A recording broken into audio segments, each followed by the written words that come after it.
लिप्रोतल हाथरस जनपद के सिकंदराबाद तहसील के गांव में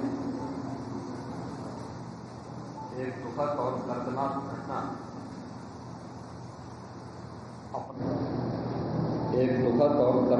घटना अपराह्न में घटित हुई।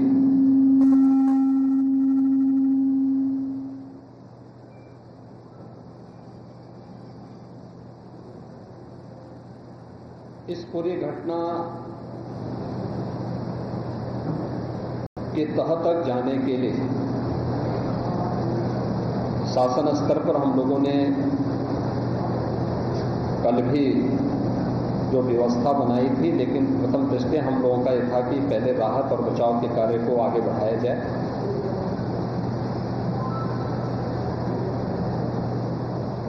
इस पूरी जो अभी हादसा है, इस हादसे में 121 श्रद्धालुओं की मृत्यु हुई, जो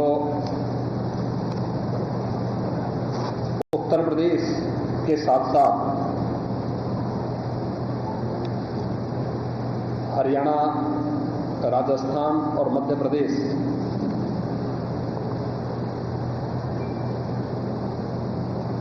से भी जुड़े हुए थे। उत्तर प्रदेश में हाथरस, बदायूं, कासगंज, अलीगढ़, एटा, ललितपुर, शाहजहांपुर, आगरा, फिरोजाबाद, गौतम बुद्ध नगर, मथुरा, औरैया, बुलंदशहर, पीलीभीत, संभल और लखीमपुर खीरी, इन 16 जनपदों के भी कुछ श्रद्धालु जन थे जो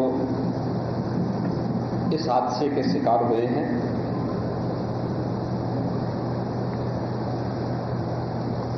एक 121 में से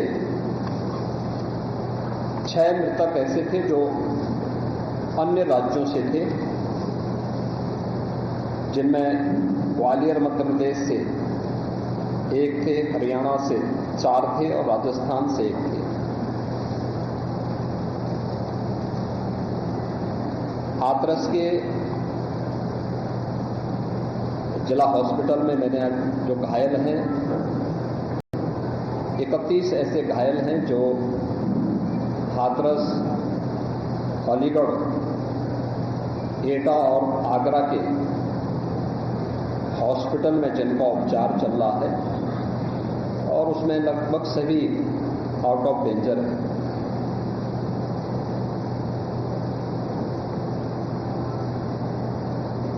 हादसे के बारे में जो वहां के चश्मदीद हैं, जो इस घटना के शिकार हुए थे, गंभीर रूप से घायल हो गए थे, उनमें से ज्यादातर जो लोग हैं जिनसे आज मैंने बातचीत भी किया, वे सभी इस बात को बोलते हैं कि हादसा कार्यक्रम के उपरांत जब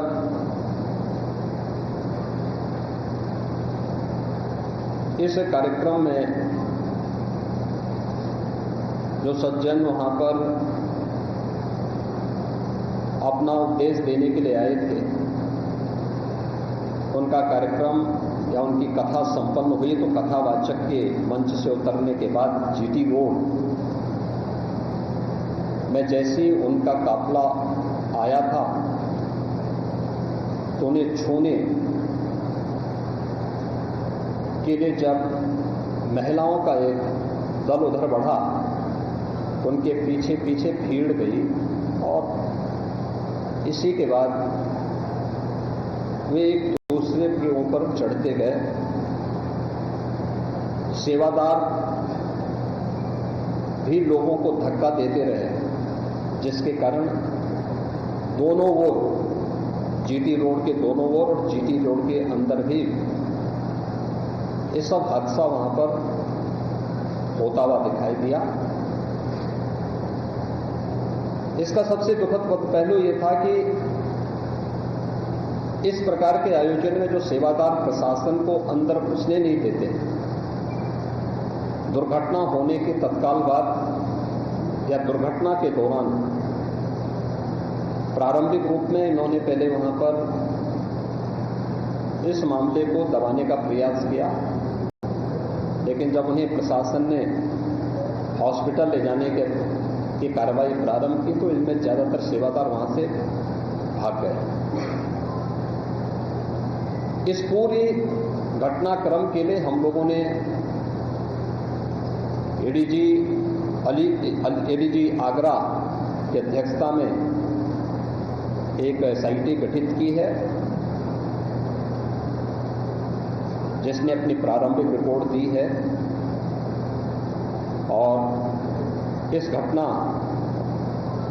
की तह में जाने के लिए उनसे कहा गया है। बहुत सारे ऐसे पहलू हैं जिन पर जांच होनी बहुत आवश्यक है। अब तक प्रथम दृष्टिया जो थी हमारी कार्रवाई ये थी कि राहत और बचाव के कार्य को आगे बढ़ाने के बाद आयोजकों को पूछताछ के लिए बुलाना, घटना के बारे में, हादसे के कारणों के बारे में उनसे भी पूछताछ करना और फिर घटना की लापरवाही और जिम्मेदारों की जवाबदेही भी इसके लिए तय करना, जिसके लिए पहले से ही एफआईआर यहां पे दर्ज हो चुकी है। इसके लिए कार्रवाई आगे बढ़ रही है। हम लोग इस बात को किसी भी प्रकार से डिनाई नहीं कर सकते। इस प्रकार की घटना केवल एक हादसा नहीं होता है। अगर हादसा भी है तो उसके पीछे कौन जिम्मेदार है, और अगर वह घटना घटित हुई है तो इसके पीछे हादसा नहीं तो साजिश किसकी है, कौन इसके पीछे है। इन सभी पहलुओं को लेकर के राज्य सरकार ने तय किया है कि हम इसका एक जुडिशियल इंक्वायरी भी करवाएंगे और जुडिशियल इंक्वायरी हाईकोर्ट के एक रिटायर्ड जज की अध्यक्षता में होगी, जिसमें प्रशासन और पुलिस के भी रिटायर्ड सीनियर अधिकारियों को रख करके इस पूरी घटना की तह में जाकर के जो भी इसके लिए दोषी होगा उन्हें इसकी सजा देना और इस प्रकार की घटना की पुनरावृत्ति न हो, इनके बारे में एक सुझाव और एक एसओपी उनके माध्यम से बनाई जा सके, जिसे आगे इस प्रकार के किसी भी बड़े आयोजन में लागू किया जा सके।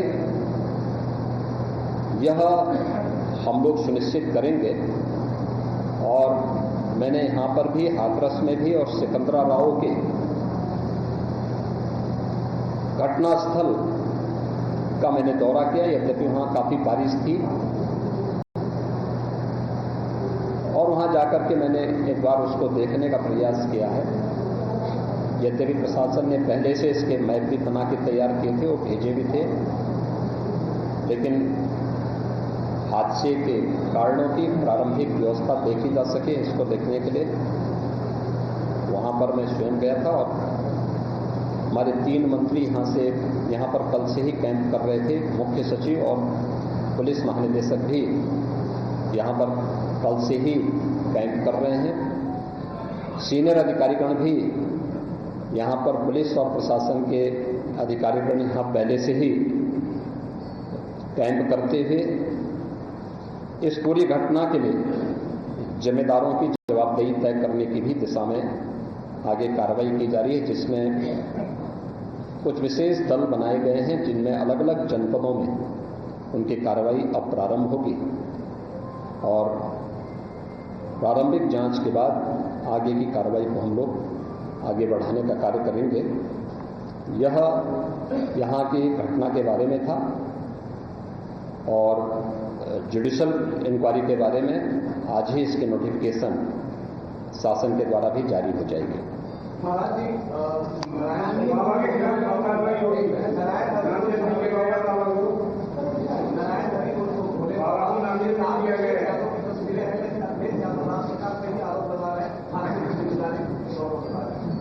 देखिए, कुछ लोगों की एक प्रवृत्ति होती है कि इस प्रकार के दुखद और दर्दनाक घटनाओं में भी वे राजनीति भूलते हैं, और ऐसे लोगों की एक फितरत है कि चोरी भी और सीना चोरी भी। यह हर व्यक्ति जानता है कि सज्जन के फोटो किसके साथ में है, उनके राजनीतिक संबंध किनके साथ जुड़े हुए हैं। तो स्वाभाविक रूप से आप लोगों ने इस बात को देखा होगा कि पिछले दिनों रैलियों के दौरान इस प्रकार की भगदड़ कहां मचती थी और कौन इसके पीछे थे। और मुझे लगता है उसकी तह में जाना आवश्यक है। जो लोग निर्दोष लोगों के जीवन के साथ खिलवाड़ करते हैं और उनकी जवाबदेही भी इसके साथ तय होती है।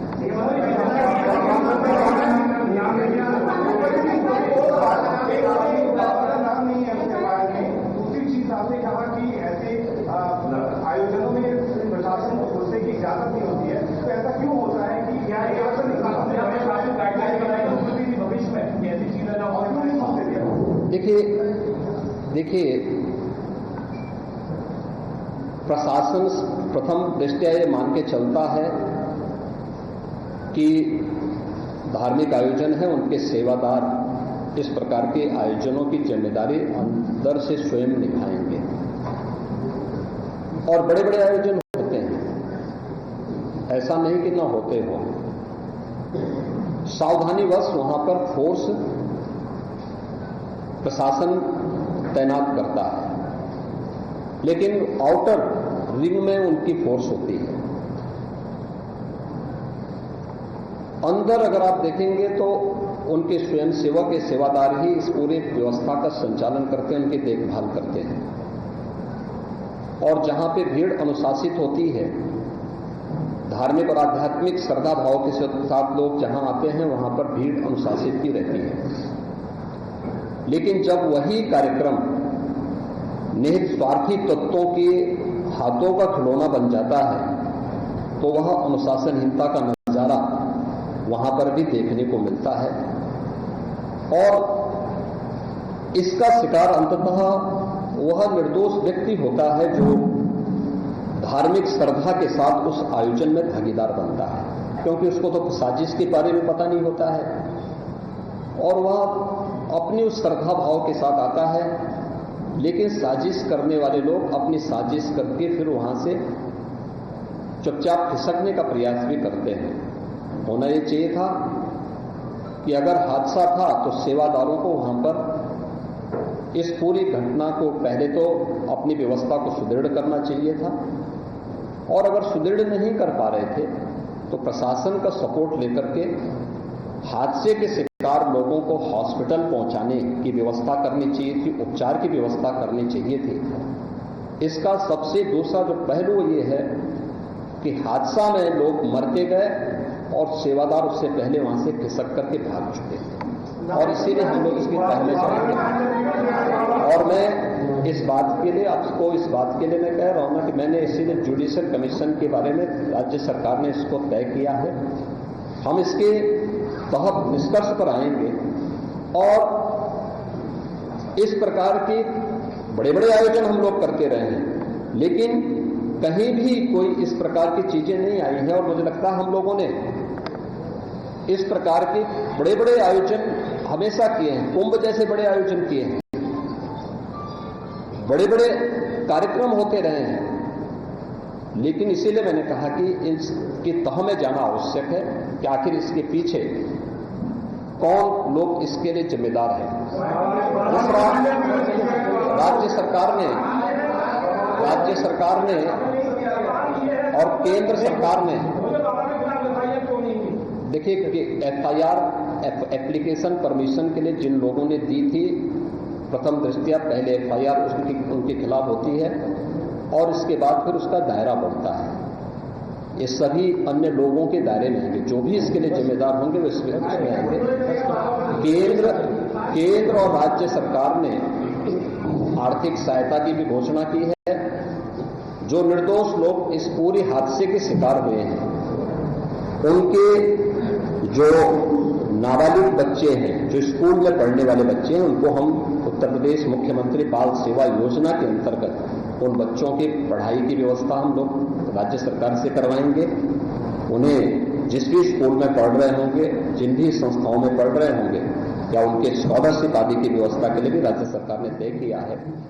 और प्रत्येक मृतक के परिवारजन को भी केंद्र और राज्य सरकार मिलकर के 4 लाख रुपए की सहायता और गंभीर रूप से घायल व्यक्ति को 1 लाख रुपए की सहायता दे रही है। धन्यवाद।